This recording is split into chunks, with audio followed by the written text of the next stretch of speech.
पहले शराब घोटाला, फिर आप जलबोट घोटाला निकाल के ला रहे हैं। कितनी सच्चाई है? देखिए, भारतीय जनता पार्टी शुरू से कहती आ रही थी कि दिल्ली जल बोर्ड का जो घोटाला है बहुत बड़ा घोटाला, और जल बोर्ड जो है भ्रष्टाचार का अड्डा बन गया। और यही कारण था कि 2015 से दिल्ली जल बोर्ड के खातों की जांच सीएजी दे ही नहीं रहा था, सीएजी ऑडिट के लिए ये मांग करते हुए आ रहे थे। अंततः हुए हमें माननीय न्यायालय के रुख भी करना पड़ा, हाई कोर्ट के ऑर्डर भी थे। मेरी ही एफिडेविट, मेरे ही कंप्लेन किया के ऊपर कि खातों की जांच भी होनी चाहिए और सीएजी ऑडिट होना चाहिए। पहली रिपोर्ट आई है 2017-18, बेहद चिंताजनक रिपोर्ट है। बहुत सारे पॉइंट्स का जिक्र हुआ है। उसका पहला पॉइंट ही यही है कि there is a huge differences of total dues outstanding against bulk water and the retail water amounting to rupees 6,558 crore. पहला पॉइंट यही है, चिंताजनक बात है। बुक्स में दिखा रहे 10,52,00,000 रुपए कैश इन हैंड, एक्चुअल में निकलता है 58 लाख रुपए। 9.5 करोड़ रुपए कहाँ गए? अरविंद केजरीवाल को जवाब देना होगा। ऐसे बहुत सारे पॉइंट्स हैं जो दिखाता है कि there are lot of irregularities. इस सीएजी ऑडिट ने साफ तौर पर जिक्र किया कि इरेगुलरिटीज है। अब हमारी मांग दो है। एक, कि जिस प्रकार से जब आगे जांच होगी तो ये देश का सबसे बड़ा घोटाला नजर निकलेगा। ये मेरा पूर्ण रूप से मुझे नजर आ रहा है, क्योंकि अभी 17-18 का है, 18, 19, 19, 20, 21 का फाइनेंशियल ईयर का जब सब चीजें सामने आएंगी, ऑडिट होगा, तो अब तक का भ्रष्टाचार का सबसे बड़ा घोटाला होने वाला है। आज चूंकि 2017-18 का सीएजी ऑडिट हो चुका है, और जो मैंडेटरी है विधानसभा के पटल पे रखना, देश दिल्ली की भी देखे कि ये सच्चाई क्या है, इस चीज कहाँ का घोटाला हुआ है, लोग वो भी पढ़े, कहाँ का इरेगुलरिटी थी वो भी पढ़े।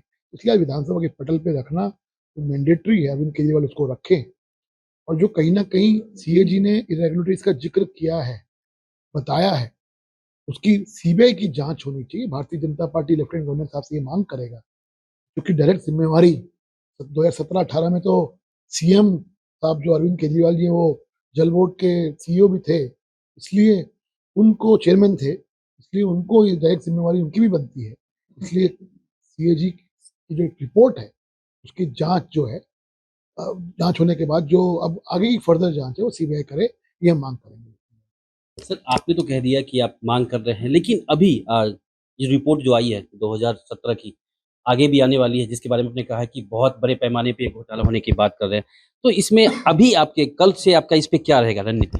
देखिए, निश्चित तौर पर भाई जनता पे लेके जाएंगे, जनता के सामने आएंगे, विधानसभा में भी उठाएंगे कि पटल पे रखिए ना, किस बात का डर है आपको?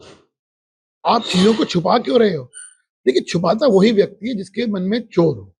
अरविंद केजरीवाल के मन में तो चोर नजर आ ही रहा है, भ्रष्टाचार। और ये मैं नहीं कह रहा, तो सीएजी कह रहा है। और तमाम ये दस्तावेज, अगर आप इसको खंगालेंगे ना, अगर आपके दर्शक देखेंगे, समय कम है, घोटाले घोटाले नजर आ रहे हैं, इरेगुलरिटी नजर आ रही है। कहीं ना कहीं जांच तो होनी चाहिए ना। क्या दिल्ली की जनता की गाड़ी कमाई का पैसा कहाँ गया? दिल्ली की जनता को जानने का हक है या नहीं है? इसलिए मेरा मानना यह है कि इसकी जांच हो, लोगों को भी पता लगे कहाँ है। इसके लिए हम सड़क से लेके विधानसभा तक संघर्ष करेंगे। सर, दिल्ली समेत देश की सबसे ईमानदार पार्टी बताने वाली है देखिए, अपने आप को सर्टिफिकेट ऑफ ऑनेस्टी देना, ये तो अरविंद केजरीवाल की नियति बन गई है। हम सवाल पूछते हैं शराब घोटाले पे, अपने आप को कट्टर ईमानदार बोलते हैं। हम 5 सवाल पूछते हैं जल बोर्ड पे, अपने आप को ईमानदारी का सर्टिफिकेट देते हैं। हम सवाल पूछते हैं मोहल्ला क्लिनिक के ऊपर, कुछ नहीं हुआ जी। हम सवाल अनेक घोटालों पे पूछते हैं, लेकिन हमेशा हर बार की तरह उनका एक ही रटा रटाया जवाब होता है, हमारे साथ तो वेंडेटा पॉलिटिक्स हो रही है जी, हम तो बेचारे हैं जी। ये नहीं चलने वाला, जवाब तो देना होगा। चाहे वो ईडी के जवाब हो, चाहे वो आगे जाके सीबीआई की जब जांच होगी, जो हमें पूर्ण रूप से विश्वास है, उसकी बात हो। तमाम फ्रंट्स के ऊपर आपको जवाब देने हैं। आप अपनी जिम्मेवारियों से और अपनी जवाबदेही से आप भाग नहीं सकते। सर, ईडी की आपने बात की। सर, छठा समन पहुंच गया उनके पास, 17 को जाना है, क्या पहुंचेंगे वो? देखिए, कानून के तहत ये सब कार्रवाई हो रही है, वो तो और आरोप लगा रहे बीजेपी कर और रही है। कानून का सम्मान करना चाहिए सबको। मुझे लगता है कि ट्रैक रिकॉर्ड जो है अरविंद केजरीवाल का, वो है कानून का सम्मान नहीं करते। हमने पिछली 5 बार से देखा कि ईडी के सम्मान को इवेट कर रहे हैं। लेकिन हेमंत सोरेन ने भी ये किया, 10 समन इवेट किए, माननीय न्यायालय गए, वहां से भी उनको कुछ कुछ नहीं मिला। अल्टीमेटली हाजिर होना पड़ा, और सवालों के जवाब ना देने पाने की वजह से गिरफ्तार भी हुए। अरविंद केजरीवाल आज नहीं तो कल उनको ईडी के सामने प्रस्तुत होना पड़ेगा। बहुत सारे सवाल हैं जो ईडी के देने हैं। के अरविंद जो मनीष सिसोदिया का पीएस थे, उन्होंने साफ कहा कि अरविंद केजरीवाल की मौजूदगी में ड्राफ्ट डॉक्यूमेंट दिया गया 5% या 12% कमीशन की, का जवाब अरविंद केजरीवाल को देना है। 300 करोड़ की मनी ट्रेल का जिक्र किया सुप्रीम कोर्ट में, सुप्रीम कोर्ट ने जिक्र किया, उसका जवाब देना है। Sameer Mahendra is my boy, ये आपको समीर महेंद्र को बोला विजय नायर इज माय बॉय। इन सवालों के जवाब, बहुत सारे सवालों के जवाब जो है वो देने हैं। आज नहीं तो कल ईडी से आप जितना मर्जी भाग लीजिए, आपको सवालों के जवाब देने और ईडी के सामने प्रस्तुत होना है। और आप जो कह रहे, जो आप बात कर रहे थे कि वो तो कह रहे कि हम बीजेपी करा रही है, अगर ये संबंध इलीगल है तो आज तक कोर्ट क्यों नहीं गए इसको क्रैश कराने के लिए, सवाल ये भी उठता है। इसलिए बेचारा पॉलिटिक्स करना बंद करें, वेंडेटा पॉलिटिक्स करना बंद करें, ईडी के सामने हाजिर होकर जो सवाल पूछे जा रहे हैं उनका जवाब दें। एक लास्ट सवाल है सर, अभी विधानसभा में सर आतिशी जी बोली हैं कि अभी मेरे पास बजट तैयार नहीं है और 15 से 20 तक इनका बजट सत्र चल रहा है। इसकी जिम्मेवारी किसकी है? इसकी जिम्मेवारी, डायरेक्ट जो जिम्मेवारी है माननीय फाइनेंस मिनिस्टर की है। लेकिन हमने देखा जब इंपॉर्टेंट टाइम आ रहा था कि आपको बजट तैयार करना है, आप पॉलिटिकल टूरिज्म पे आप कहाँ कहाँ घूम रही थी, ये तो आपको पता होगा। इंडी गठबंधन के आप बैठकों का हिस्सा बन रही थी, क्यों बन रही थी आपको पता होगा।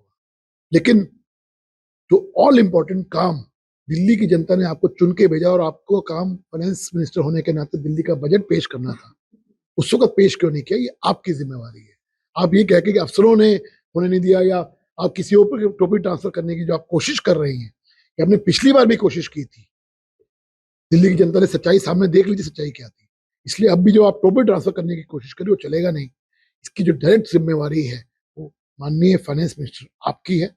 अगर आपके पास समय नहीं है तो आप रिजाइन करिए और किसी अन्य विधायक को जो डिजर्विंग हो आपकी पार्टी के अंदर, मुझे नहीं पता कितने डिजर्विंग होंगे, लेकिन जो डिजर्विंग है उसको आप फाइनेंस मिनिस्टर बनाइए। आपके पास समय नहीं, आप जहां मर्जी जाइए ना, लेकिन दिल्ली की जनता के साथ ये जो आप खिलवाड़ कर रही हैं ये ठीक नहीं है।